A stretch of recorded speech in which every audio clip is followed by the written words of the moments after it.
ஒரு பெரிய காட்டில் வந்து பார்த்திங்க அப்படின்னா மல்லிகா அப்படின்னு ஒரு செடி இருந்துச்சு. அந்த செடியில் வந்து மல்லிகைப்பூலாம் வரல, அதுக்கு பதிலாக அழகான ஒரு பெரிய பிங்க் கலர் பூ வரும்.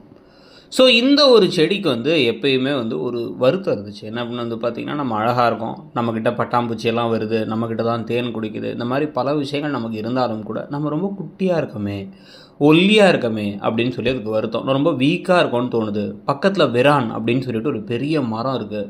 அந்த மரம் எவ்வளோ ஸ்ட்ராங்காக எவ்வளோ ஹைட்டாக இருக்குது. அந்த மரத்தோட நிழலில் எல்லோரும் உட்காடுறாங்க.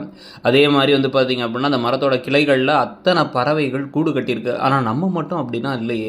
நம்மளால் வந்து இந்த பூவை தவிர வேறு எந்த பயனும் இல்லை. அதே சமயத்தில் வந்து பார்த்தா நம்ம அந்த விரான் மாதிரி ஸ்ட்ராங்காக இல்லை அப்படிங்கிறத திருப்பி திருப்பி யோசிக்குது. நமக்கு வந்து அந்த ஒரு லுக்கை பார்த்தாலே மிரள்ற மாதிரி, அதை பார்த்தாலே எல்லாரும் வந்து ஆச்சரியப்படுற மாதிரி நம்ம இல்லை, நம்மளை யாரும் மதிக்க கூட மாட்டாங்க பெருசாக, நம்ம ஒரு குட்டி செடி தானே அப்படின்னு நினைக்கிது. அப்போ திடீர்னு ஒரு இடி மின்னல் மழையோட புயலோட வந்து ஒரு பெரிய புயல் காற்று வீசுது, மழையும் அடிக்குது.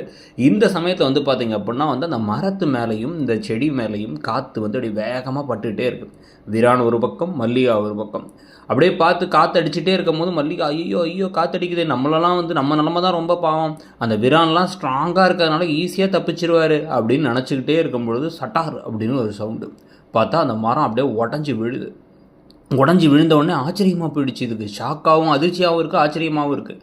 அப்போ தான் வந்து தெரியுது, ஒரு புயல் காற்று வீசும் பொழுது வளைஞ்சு கொடுக்காமல் அங்கேயே நேராக நட்டுக்கிட்டு நின்னதுனால அப்படியே பொத்துக்கடின்னு உடஞ்சி விழுந்துருச்சு மரம். ஆனால் வந்து இந்த செடி எவ்வளோ தான் காயப்பட்டாலும் வளைஞ்சு நெடிஞ்சு ஆனதால் அதனுடைய ஸ்ட்ரென்த்து அதுக்கு தான் வந்து அதனால தான் அது தப்பிச்சிச்சு அப்படிங்கிறது அது தெளிவாக தெரியுது. ஸோ ஒவ்வொருத்தருக்கும் அவங்கவுங்களுக்கான ஒரு ஸ்ட்ரென்த் இருக்கும், அதை நம்ம உணரணுமே தவிர மற்றவங்களோட கம்பேர் பண்ணிக்க கூடாதுங்கிறத புரிஞ்சுக்கிச்சு.